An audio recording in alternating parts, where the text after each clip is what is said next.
भारतीय इतिहास में राजपूतों का गौरवपूर्ण स्थान रहा है। यहाँ के रणबांकुरों ने देश, जाति, धर्म तथा स्वाधीनता की रक्षा के लिए अपने प्राणों का बलिदान देने में भी कभी संकोच नहीं किया। उनके इस त्याग पर संपूर्ण भारत को गर्व रहा है। वीरों की इस भूमि में राजपूतों के छोटे बड़े अनेक राज्य रहे, जिन्होंने भारत की स्वाधीनता के लिए संघर्ष किया। इन्हीं राज्यों में मेवाड़ का अपना एक विशेष स्थान है, जिसपे इतिहास के गौरव बप्पा रावल, खुमाण प्रथम महाराणा हम्मीर, महाराणा कुंभा, महाराणा सांगा, उदय सिंह और वीर शिरोमणि महाराणा प्रताप ने जन्म लिया है। मेवाड़ के महान राजपूत राजा महाराणा प्रताप अपने पराक्रम और शौर्य के लिए पूरी दुनिया में मिसाल के तौर पर जाने जाते हैं।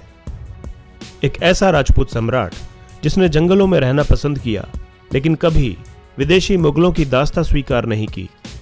उन्होंने देश, धर्म और स्वाधीनता के लिए सब कुछ न्योछावर कर दिया।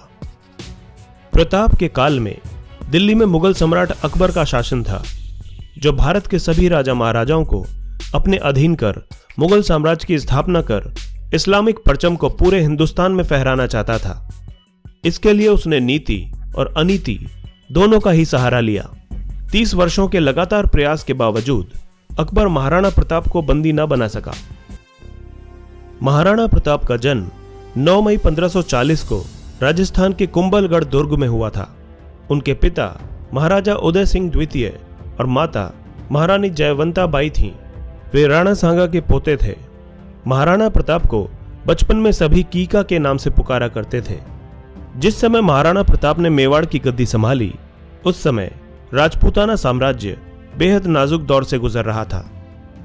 बादशाह अकबर की क्रूरता के आगे कई राजपूत नरेश अपना सिर झुका चुके थे। कई वीर प्रतापी राजवंशों के उत्तराधिकारियों ने अपनी कुल मर्यादा का सम्मान भुलाकर मुगलिया वंश से वैवाहिक संबंध स्थापित कर लिए थे। कुछ स्वाभिमानी राजघरानों के साथ ही महाराणा प्रताप भी अपने पूर्वजों की मर्यादा की रक्षा हेतु अटल थे, और इसीलिए मुगल बादशाह अकबर की आंखों में वे सदैव खटकते रहते थे। महाराणा प्रताप जिस घोड़े पर बैठते थे, वो घोड़ा दुनिया के सर्वश्रेष्ठ घोड़ों में से एक था। महाराणा प्रताप तब 72 किलो का कवच पहनकर 81 किलो का भाला अपने हाथ में रखा करते थे। भाला, कवच, ढाल और 2 तलवारों का वजन मिलाकर 208 किलो था। इतने वजन को उठाकर वे पूरे दिन युद्ध लड़ा करते थे। सोचिए तब उनकी शक्ति क्या रही होगी। इस वजन के साथ रणभूमि में दुश्मनों से पूरा दिन लड़ना मामूली बात नहीं थी। मेवाड़ को जीतने के लिए अकबर ने कई प्रयास किए। अकबर चाहता था कि महाराणा प्रताप अन्य राजाओं की तरह उसके कदमों में झुक जाए, पर महाराणा प्रताप ने अकबर की अधीनता को कभी भी स्वीकार नहीं किया। अजमेर को अपना केंद्र बनाकर अकबर ने प्रताप के विरुद्ध सैनिक अभियान शुरू कर दिया। महाराणा प्रताप ने कई वर्षों तक मुगल सम्राट अकबर की सेना के साथ संघर्ष किया। मेवाड़ की धरती को मुगलों के आतंक से बचाने के लिए महाराणा प्रताप ने वीरता और शौर्य का परिचय दिया।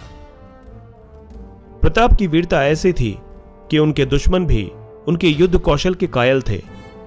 उदारता ऐसी कि दुश्मनों की पकड़ी गई पत्नियों को वे सम्मान पूर्वक उनके पास वापस भेज दिया करते थे। इस योद्धा ने साधन सीमित होने पर भी दुश्मन के सामने सिर नहीं झुकाया और जंगल के कंद मूल और घास की रोटियां खाकर लड़ते रहे। माना जाता है कि महाराणा प्रताप की मृत्यु पर अकबर की आंखें भी नम हो गई थीं।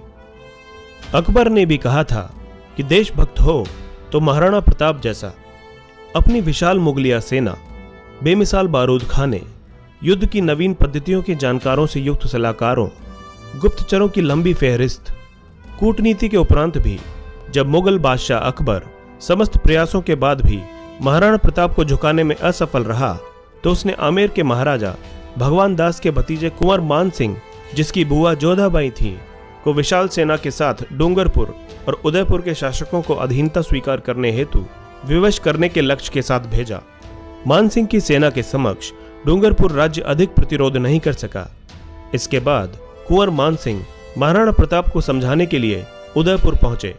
मानसिंह ने उन्हें अकबर की अधीनता स्वीकार करने की सलाह दी, लेकिन प्रताप ने दृढ़तापूर्वक अपनी स्वाधीनता बनाए रखने की घोषणा की और युद्ध में सामना करने की घोषणा भी कर दी। मानसिंह के उदयपुर से खाली हाथ आ जाने को बादशाह ने करारी हार के रूप में लिया। तथा अपनी विशाल मुगलिया सेना को मान सिंह और आसफ खां के नेतृत्व में मेवाड़ पर आक्रमण करने के लिए भेज दिया। आखिरकार 30 मई 1576 को बुधवार के दिन प्रातःकाल में हल्दी घाटी के मैदान में विशाल मुगलिया सेना और रणबांकुरी मेवाड़ी सेना के मध्य भयंकर युद्ध छिड़ गया। मुगलों की विशाल सेना टिड्डी दल की तरह मेवाड़ भूमि की ओर उमड़ पड़ी। उसमें मुगल, राजपूत और पठान योद्धाओं के साथ जबरदस्त तोपखाना भी था। अकबर के प्रसिद्ध सेनापति महावत खान, आसफ खान, राजा मान सिंह के साथ शहजादा सलीम भी उस विशाल मुगल सेना का संचालन कर रहे थे, जिसकी संख्या इतिहासकार 80,000 से 1 लाख तक बताते हैं। इस युद्ध में प्रताप ने अभूतपूर्व वीरता और साहस से मुगल सेना के दांत खट्टे कर दिए और अकबर के सैकड़ों सैनिकों को मौत के घाट उतार दिया। विकट परिस्थिति में झाला सरदारों के एक वीर पुरुष ने उनका मुकुट और छत्र अपने सिर पर धारण कर लिया। मुगलों ने उसे ही प्रताप समझ लिया और वो उसके पीछे दौड़ पड़े।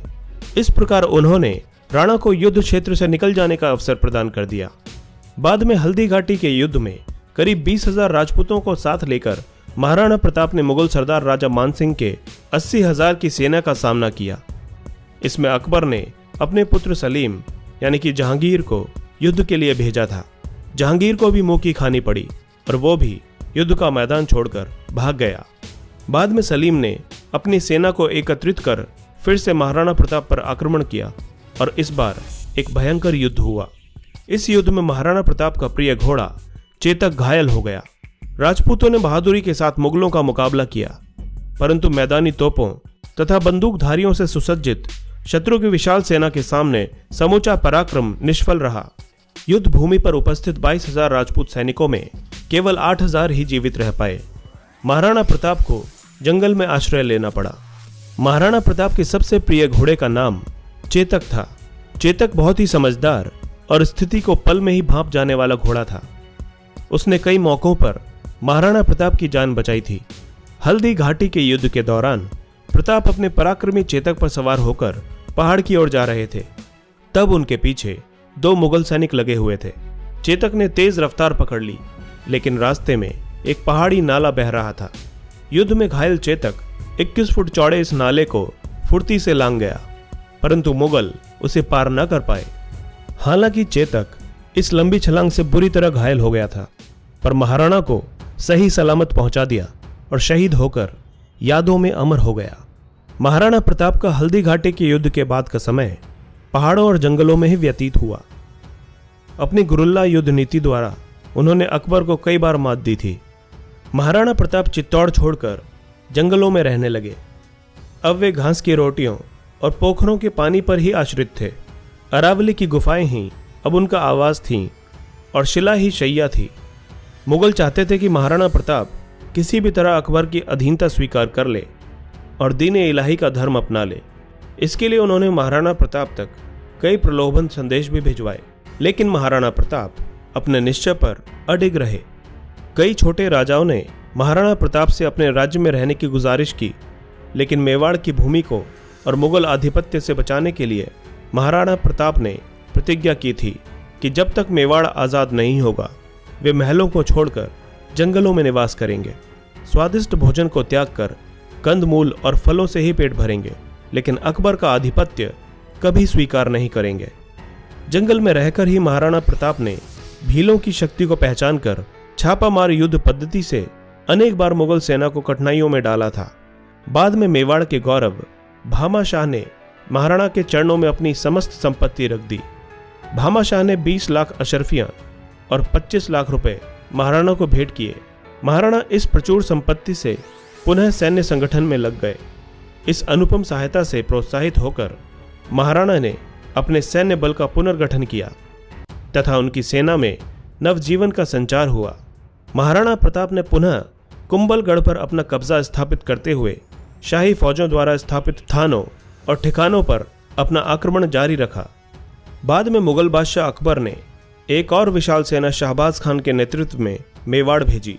इस विशाल सेना ने कुंभलगढ़ और केलवाड़ा पर कब्जा कर लिया था तथा गोगुंदा और उदयपुर क्षेत्र में लूटपाट की। ऐसे में महाराणा प्रताप ने विशाल सेना का मुकाबला जारी रखते हुए अंत में पहाड़ी क्षेत्रों में पनाह लेकर स्वयं को सुरक्षित रखा और चावंड पर पुनः कब्जा प्राप्त किया। शाहबाज खान एक बार फिर अकबर के पास खाली हाथ लौटा। चित्तौड़ को छोड़कर महाराणा ने अपने समस्त दुर्गों का शत्रु से पुनः उद्धार कर लिया और उदयपुर को उन्होंने अपनी राजधानी बनाया। विचलित मुगलिया सेना के घटते प्रभाव और अपनी आत्मशक्ति के बूते महाराणा ने चित्तौड़गढ़ एवं मांडलगढ़ के अलावा संपूर्ण मेवाड़ पर अपना राज्य पुनः स्थापित कर लिया। इसके बाद मुगलों ने कई बार महाराणा प्रताप को चुनौती दी, लेकिन मुगलों को मुंह की खानी पड़ी। आखिरकार युद्ध और शिकार के दौरान लगी चोटों की वजह से महाराणा प्रताप की मृत्यु 29 जनवरी 1597 को चावंड में हुई।